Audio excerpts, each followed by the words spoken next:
ನಮಸ್ಕಾರ ಆತ್ಮೀಯ ವಿದ್ಯಾರ್ಥಿಗಳೇ, ವೆಲ್ಕಮ್ ಟು ವಿದ್ಯಾರ್ಥಿವಾಣಿ ಯೂಟ್ಯೂಬ್ ಚಾನಲ್. ನಾವು ಇವತ್ತು BA 4th ಸೆಮ್ ಇತಿಹಾಸ ವಿಷಯದ ಶಿವಾಜಿಯ ಜೀವನ ಮತ್ತು ಸಾಧನೆಗಳನ್ನು ಕುರಿತು ಚರ್ಚಿಸೋಣ. ಪೀಠಿಕೆಯನ್ನು ನೋಡುವುದಾದರೆ, ಮರಾಠ ಸಾಮ್ರಾಜ್ಯದ ಸ್ಥಾಪಕ ಹಾಗೂ ಹಿಂದೂ ಧರ್ಮದ ಮತ್ತು ಸಂಸ್ಕೃತಿಯನ್ನು ಸಂರಕ್ಷಿಸಲು ಕಾರಣರಾದ ಮಹಾನ್ ಚಕ್ರವರ್ತಿ ಛತ್ರಪತಿ ಶಿವಾಜಿಯ ಆರಂಭಿಕ ಜೀವನ ಮತ್ತು ಅವನ ವ್ಯಕ್ತಿತ್ವ, ಶಿವಾಜಿಯ ಪರಾಕ್ರಮ ಹಾಗೂ ಆತನ ಸೈನಿಕ ಸಾಧನೆಗಳು, ಶಿವಾಜಿಯ ಸಾಮ್ರಾಜ್ಯ ವಿಸ್ತಾರ ಎಲ್ಲಿಯವರೆಗೆ ವಿಸ್ತರಿಸುತ್ತದೆ ಎಂದು ನೋಡುತ್ತಾ ಹೋಗೋಣ. ಶಿವಾಜಿಯ ಆರಂಭಿಕ ಜೀವನವನ್ನು ನೋಡಿದರೆ, ಶಿವಾಜಿಯು ಕ್ರಿಸ್ತಶಕ 1627 ಏಪ್ರಿಲ್ 30ರಂದು ಪುಣೆಯ ಬಳಿ ಶಿವನೇರಿ ದುರ್ಗದಲ್ಲಿ ಜನಿಸಿದನು. ಶಿವಾಜಿಯ ತಂದೆಯಾದ ಶಹಾಜಿ ಭೋಸಲೆ, ತಾಯಿ ಜೀಜಾಬಾಯಿ. ಶಿವಾಜಿಯನ್ನು ನೋಡಿಕೊಂಡಂತಹ ಮಲತಾಯಿಯಂದಿರು ತುಕಾಬಾಯಿ ಮತ್ತು ಮೋಹಿತೆ.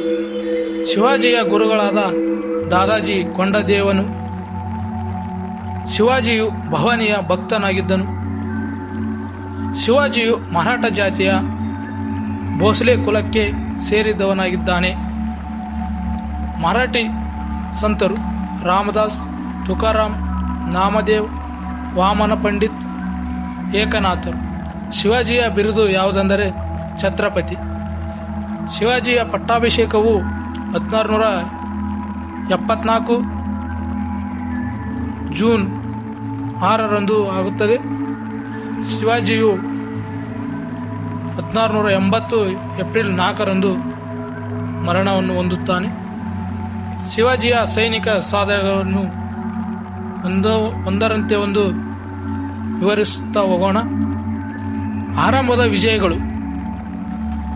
ಶಿವಾಜಿಯ ಆರಂಭದ ವಿಜಯಗಳು ಕ್ರಿಸ್ತಶಕ 1640ರಲ್ಲಿ ಬಿಜಾಪುರದ ಸುಲ್ತಾನ್ ಅನಾರೋಗ್ಯಕ್ಕೆ ತುತ್ತಾಗಲು ಈ ಸಮಯ ಸಾಧಿಸಿ ಶಿವಾಜಿ ಬಿಜಾಪುರದ ಆಸ್ಥಾನದಲ್ಲಿದ್ದ ಪುರಂದರ ದುರ್ಗ, ತೋರಣ ದುರ್ಗ, ರಾಯಗಢ ಮುಂತಾದ ದುರ್ಗಗಳನ್ನು ವಶಪಡಿಸಿಕೊಂಡನು. ತೋರಣ ದುರ್ಗದಿಂದ ವಶಪಡಿಸಿಕೊಂಡ ಸಂಪತ್ತಿನಿಂದ ರಾಯಗಢ ಕೋಟೆಯನ್ನು ಕಟ್ಟಿಸುತ್ತಾನೆ.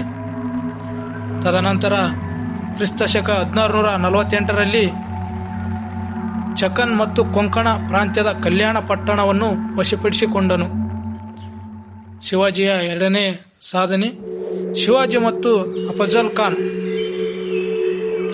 ಕ್ರಿಸ್ತಶಕ 1659ರಲ್ಲಿ ಅಫಜಲ್ ಖಾನನ ಸೈನ್ಯ ಶಿವಾಜಿಯ ಪ್ರವೇಶವನ್ನು ಮುನ್ನುಗ್ಗಿತು. ಪ್ರತಾಪ್ಗಢದ ಕೋಟೆಯಲ್ಲಿ ರಕ್ಷಣೆ ಪಡೆದ ಶಿವಾಜಿಯನ್ನು ಮೋಸದಿಂದ ಕೊಲ್ಲಬೇಕೆಂದು ನಿರ್ಧರಿಸಿದನು. ತದನಂತರ ಕೃಷ್ಣಾಜಿ ಭಾಸ್ಕರ್ ಎಂಬ ಮರಾಠಿ ಬ್ರಾಹ್ಮಣ ಮೂಲಕ ಶಾಂತಿ ಸಂಧಾನಕ್ಕಾಗಿ ಬರಬೇಕೆಂದು ಹೇಳಿ ಕಳುಹಿಸಿದನು. ಆದರೆ ಅಫಜಲ್ ಖಾನನ ಮೋಸವನ್ನು ಅರಿತಿದ್ದ ಶಿವಾಜಿ ರಕ್ಷಣೆ ಮತ್ತು ಪೂರ್ವ ಸಿದ್ಧತೆಯೊಂದಿಗೆ ಅಫಜಲ್ ಖಾನನನ್ನು ಭೇಟಿಯಾದನು. ಈ ಸಂದರ್ಭದಲ್ಲಿ ಅಫಜಲ್ ಖಾನ್ ಶಿವಾಜಿಯನ್ನು ಕೊಲ್ಲಲು ಪ್ರಯತ್ನಿಸಿದನು. ಆದರೆ ಸೂಕ್ಷ್ಮವತಿಯಾದ ಶಿವಾಜಿ ತನ್ನಲ್ಲಿದ್ದ ವ್ಯಾಘ್ರನಕ ಅಂದರೆ ಹುಲಿಯ ಉಗುರಿನಿಂದ ಅವನನ್ನು ಶಿವಾಜಿ ಕೊಂದನು. ಶಿವಾಜಿ ಬಿಜಾಪುರ ಸೈನ್ಯವನ್ನು ಸೋಲಿಸಿ ಅವರ ಠಾಣೆಗಳನ್ನು ಅಂದರೆ ಪ್ರದೇಶಗಳನ್ನು ಲೂಟಿ ಮಾಡಿದನು. ನಂತರ ಕೊಂಕಣ, ಕೊಲ್ಲಾಪುರಗಳನ್ನು ವಶಪಡಿಸಿಕೊಂಡನು. ಇದನ್ನು ತಡೆಯಲು ಬಂದ ರುಸ್ತುಂ ಖಾನನನ್ನು ಸೋಲಿಸಿದನು. ಇಷ್ಟೇ ಅಲ್ಲದೆ ಇದರಿಂದಾಗಿ ಶಿವಾಜಿಯನ್ನು ಸೋಲಿಸಲು ಸಾಧ್ಯವಿಲ್ಲವೆಂದು ಅರಿತ ಬಿಜಾಪುರದ ಸುಲ್ತಾನ ಶಿವಾಜಿಯೊಂದಿಗೆ ಶಾಂತಿ ಒಪ್ಪಂದದ ಮಾಡಿಕೊಂಡು ಶಿವಾಜಿಯನ್ನು ಸ್ವತಂತ್ರ ದೊರೆ ಎಂದು ಘೋಷಿಸಿದನು. ಮೂರನೆಯದು ಶಿವಾಜಿ ಮತ್ತು ಮೊಘಲರು. ಬಿಜಾಪುರದ ವಿಜಯದಿಂದ ಅರ್ಚಿತನಾದ ಶಿವಾಜಿಯ ಮೊಘಲ್ ಪ್ರದೇಶಗಳ ಮೇಲೆ ದಾಳಿ ಮಾಡಿದನು. ಇದರಿಂದ ಕೋಪಿತನಾದ ಔರಂಗಜೇಬನು ಶಿವಾಜಿಯನ್ನು ಶಿಕ್ಷಿಸಲು ಕ್ರಿಸ್ತಶಕ 1663ರಲ್ಲಿ ದಕ್ಕನ್ದ ಮೊಘಲ್ ಗವರ್ನರ್ ಆದ ಶಾಯಿಸ್ತಾನ್ ಖಾನ್ನನ್ನು ಕಳುಹಿಸಿದನು. ಶಾಯಿಸ್ತಾಖಾನನು ಕಲ್ಯಾಣ, ಕೊಂಕಣ ಮತ್ತು ಚಕನ್ ಹಾಗೂ ಪುಣೆ ಕೋಟೆಗಳನ್ನು ವಶಪಡಿಸಿಕೊಂಡನು.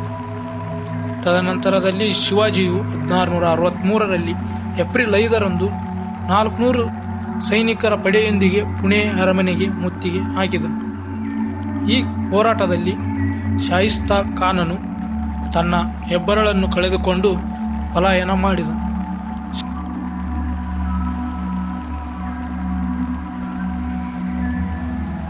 ಅಬ್ದುಲ್ ಫತೇಹ ಈ ಘಟನೆಯಲ್ಲಿ ಕೊಲ್ಲಲ್ಪಟ್ಟನು. ನಂತರ ಶಿವಾಜಿಯು ಮೊಘಲ್ ರೇವು ಪಟ್ಟಣವಾದ ಸುರತ್ತನ್ನು ಲೂಟಿ ಮಾಡಿದನು. 4ನೇದು ಶಿವಾಜಿ ಮತ್ತು ಜೈಸಿಂಗ್ 1665.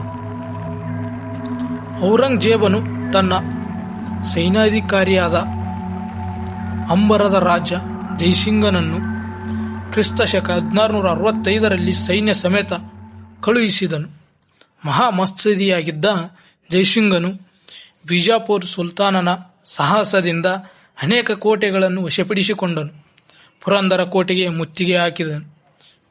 ಶಿವಾಜಿ ಮಾಡಿದ ಪ್ರಯತ್ನಗಳೆಲ್ಲ ವಿಫಲವಾದಾಗ ಒಪ್ಪಂದಕ್ಕೆ ಸಿದ್ಧನಾಗಿ ಜೈಸಿಂಗನೊಂದಿಗೆ ಪುರಂದರ ಒಪ್ಪಂದ ಮಾಡಿಕೊಂಡನು. ಈ ಒಪ್ಪಂದದ ಪ್ರಕಾರ ಶಿವಾಜಿಯು ಮೊಘಲರಿಗೆ 23 ಕೋಟೆಗಳನ್ನು ಬಿಟ್ಟು ಕೊಡಬೇಕಾಯಿತು. ಶಿವಾಜಿಗೆ ಕೇವಲ 12 ಕೋಟೆಗಳು ಮಾತ್ರ ಉಳಿದವು. 5ನೇ ಸೈನಿಕ ಸಾಧನೆ ಎಂದರೆ ಶಿವಾಜಿಯ ಆಗ್ರಾ ಸಂದರ್ಶನ. ಶಿವಾಜಿಯು ಯಾವ ರೀತಿಯಾಗಿ ಆಗ್ರಾವನ್ನು ಸಂದರ್ಶನ ಮಾಡುತ್ತಾನೆ ಎಂಬುದನ್ನು ತಿಳಿಯೋಣ. ಪುರಂದರ ಒಪ್ಪಂದದಿಂದ ತೃಪ್ತನಾಗದ ಜೈಸಿಂಗ್ ಶಿವಾಜಿಯನ್ನು ಮುಗಿಸುವ ಯೋಜನೆ ಹಾಕಿ ಮೈತ್ರಿಯ ನೆಪದಲ್ಲಿ ಆಗ್ರಾಕ್ಕೆ ಆಮಂತ್ರಣ ನೀಡಿದನು. ಜೈಸಿಂಗನ ಆಮಂತ್ರಣಕ್ಕೆ ಒಪ್ಪಿದ ಶಿವಾಜಿ ಕ್ರಿಸ್ತಶಕ 1666 ಮಾರ್ಚ್ 10ರಲ್ಲಿ ತನ್ನ ಮಗ ಸಂಭಾಜಿ 5 ಜನ ಅಧಿಕಾರಿಗಳು 300 ಸೈನಿಕರೊಂದಿಗೆ ಆಗ್ರಾ ತಲುಪಿ ಔರಂಗಜೇಬನನ್ನು ಭೇಟಿಯಾದನು. ಆದರೆ ಅಲ್ಲಿ ಶಿವಾಜಿಯನ್ನು ಅವಮಾನಿಸಲಾಯಿತು. ಇದಕ್ಕೆ ಪ್ರತಿಭಟನೆ ವ್ಯಕ್ತಪಡಿಸಿದ ಶಿವಾಜಿ ಮತ್ತು ಸಂಭಾಜಿಯನ್ನು ಬಂಧಿಸಿ ಗೃಹ ಬಂಧನದಲ್ಲಿ ಇಡಲಾಯಿತು. ಆದರೆ ಚಾಣಾಕ್ಷನಾದ ಶಿವಾಜಿ ಕ್ರಿಸ್ತಶಕ 1666ರಲ್ಲಿ ಸೆಪ್ಟೆಂಬರ್ 22ರಂದು ತನ್ನ ಮಗನೊಂದಿಗೆ ಹಣ್ಣುಗಳ ಬುಟ್ಟಿಯಲ್ಲಿ ಕುಳಿತು ಗೂಢಚಾರರ ಕಣ್ಣು ತಪ್ಪಿಸಿ ಆಗ್ರಾದಿಂದ ಪಾರಾಗಿ ರಾಯಗಢ ತಲುಪಿದನು. 6ನೇದು ಮೊಘಲರೊಡನೆ ಸಂಘರ್ಷ. ಶಿವಾಜಿಯು ಮೊಘಲರೊಡನೆ ಯಾವ ರೀತಿಯಾಗಿ ಸಂಘರ್ಷವನ್ನು ನಡೆಯಿತು ಎಂಬುದನ್ನು ನೋಡೋಣ. ಔರಂಗಜೇಬನು ಶಿವಾಜಿಗೆ ರಾಜ ಎಂಬ ಬಿರುದು ನೀಡಿದನು. ಈ ಮಗ ಶಿವಾಜಿಯ ಮಗನಾದ ಸಂಭಾಜಿಯನ್ನು 5,000 ಸೈನಿಕರ ಮನ್ಸಬ್ದಾರನಾಗಿ ನೇಮಿಸಿ ಬಿರಾರನ್ನು ಜಹಾಗೀರ್ ಆಗಿ ನೀಡಿದನು. ಆ ವೇಳೆಗೆ ಪ್ರಬಲನಾದ ಶಿವಾಜಿ ತನ್ನ ದಾಳಿಗಳನ್ನು ಪ್ರಾರಂಭಿಸಿ ಕಳೆದುಕೊಂಡ ಎಲ್ಲ ಪ್ರದೇಶಗಳನ್ನು ಪುನಃ ವಶಪಡಿಸಿಕೊಂಡನು. ಕ್ರಿಸ್ತಶಕ 1670ರಲ್ಲಿ ಸೂರತ್ನ ಮೇಲೆ ದ್ವಿತೀಯ ದಾಳಿ ಮಾಡಿ ಅಪಾರ ಸಂಪತ್ತನ್ನು ದೋಚಿದನು. ಶಿವಾಜಿಯು ಗೆರಿಲ್ಲಾ ಯುದ್ಧ ತಂತ್ರ ಹೂಡಿದ್ದರಿಂದ ಮೊಘಲ್ ಸೈನ್ಯ ಸೋತು ಪಲಾಯನ ಮಾಡಿತು. ಶಿವಾಜಿಯ ಸಿಂಹಾಸನಾರೋಹಣ.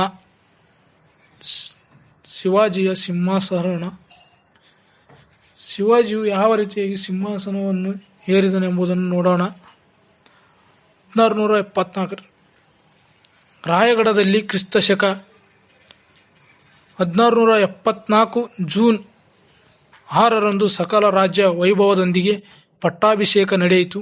ಕಾಶಿಯ ಗಗಾಭಟ್ಟ ಒಳಮಾರ್ಗ ಅನುಸರಿಸಿ ಮಹಾರಾಜನನ್ನು ಛತ್ರಪತಿ ಬಿರುದಿನೊಂದಿಗೆ ಪಟ್ಟಾಭಿಷೇಕಗೈದನು. ಶಿವಾಜಿ ಇತರ ವಿಜಯಗಳು ಮತ್ತು ಕೊನೆಯ ದಿನಗಳು ಯಾವ ರೀತಿಯಾಗಿದ್ದನ್ನು ನೋಡೋಣ. ಕ್ರಿಸ್ತಶಕ 1677ರಲ್ಲಿ ಗೋಲ್ಕೊಂಡದ ಸುಲ್ತಾನರೊಂದಿಗೆ ಸ್ನೇಹಪೂರ್ವಕ ಒಪ್ಪಂದ ಮಾಡಿಕೊಂಡು ಬಿಜಾಪುರ ಸುಲ್ತಾನನಿಗೆ ಸೇರಿದ ಜಿಂಜಿ, ನಲ್ಲೂರು, ತಂಜಾವೂರು, ಕರ್ನಾಟಕದ ಕೋಲಾರ, ಬೆಂಗಳೂರು, ಬಳ್ಳಾಪುರ, ಶಿರಾ, ಕೊಪ್ಪಳ, ಹೊಸಪೇಟೆ, ಗದಗ್, ಮುಳಗುಂದ, ಲಕ್ಷ್ಮೀಶ್ವರ, ಬಂಕಾಪುರ, ಬೆಳದಡಿ, ತೋರಗಲ್ಲ ಮುಂತಾದ ಪ್ರದೇಶಗಳನ್ನು ವಶಪಡಿಸಿಕೊಂಡನು. ಶಿವಾಜಿಯ ವ್ಯಕ್ತಿತ್ವ ಯಾವ ರೀತಿಯಾಗಿತ್ತೆಂದು ನೋಡೋಣ. ಹಿಂದೂ ಸಂಸ್ಕೃತಿ ಧರ್ಮಗಳು ತಮ್ಮ ಅಸ್ತಿತ್ವವನ್ನು ಕಳೆದುಕೊಳ್ಳುತ್ತಿದ್ದ ಸಂದರ್ಭದಲ್ಲಿ ಹಿಂದೂ ಮರಾಠ ರಾಜ್ಯ ಸ್ಥಾಪಿಸಿ ಬಿಜಾಪುರ ಸುಲ್ತಾನ ಮತ್ತು ಮೊಘಲರ ದಾಳಿಗಳನ್ನು ಎದುರಿಸಿ ಧರ್ಮ ರಕ್ಷಣೆ ಮಾಡಿದನು. ಶಿವಾಜಿಯು ಶೂರ ಯೋಧನು, ಚತುರನು, ಮಹಾನ್ ಸಾಮ್ರಾಜ್ಯ ನಿರ್ಮಾಪಕನು, ದಕ್ಷ ಆಡಳಿತಗಾರನು ಹಾಗೂ ಹಿಂದೂ ಧರ್ಮೋದ್ಧಾರಕನು, ಮಹಾ ಸಂಘಟಕನು, ಸಮರ್ಥ ಸೈನಿಕನಾಗಿದ್ದು 96 ಪಂಗಡಗಳಲ್ಲಿ ಹಂಚಿ ಹೋಗಿದ್ದ ಮರಾಠ ಸಾಮ್ರಾಜ್ಯವನ್ನು ಒಂದುಗೂಡಿಸಿದನು.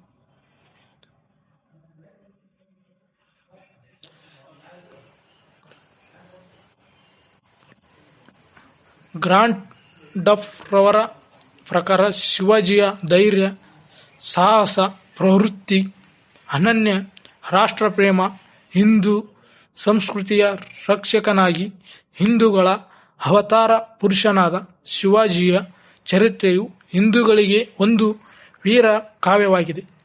ಶಿವಾಜಿಯು ಮಹಾರಾಜರು ಶ್ರೀಶೈಲದಲ್ಲಿ ಸಂಧ್ಯಾಮಠ, ಘಾಟ ಗೋಪುರಗಳನ್ನು ಕಟ್ಟಿಸಿದರು. ಈ ಗೋಪುರವನ್ನು ಶಿವಾಜಿಯ ಗೋಪುರ ಎಂದೇ ಕರೆಯಲಾಗಿದೆ. ನಾವು ಮುಂದಿನ ಕ್ಲಾಸಿನಲ್ಲಿ ಮೊಘಲರ ಕಾಲದಲ್ಲಿನ ಸಾಂಸ್ಕೃತಿಕ ಕೊಡುಗೆಗಳು ಮತ್ತು ವಾಸ್ತುಶಿಲ್ಪ, ಚಿತ್ರಕಲೆಯ ಬಗ್ಗೆ ನೋಡುತ್ತಾ ಹೋಗೋಣ. ಮತ್ತೆ ನಿಮಗೆ ಬೇಕಾದ ವಿಷಯಗಳ ಯಾವ ವಿಷಯ ಬಗ್ಗೆ ಕ್ಲಾಸ್ ಮಾಡಬೇಕು ಅದನ್ನು ಕಮೆಂಟ್ ಮೂಲಕ ತಿಳಿಸಬಹುದು. ಎಲ್ಲರಿಗೂ ಧನ್ಯವಾದಗಳು.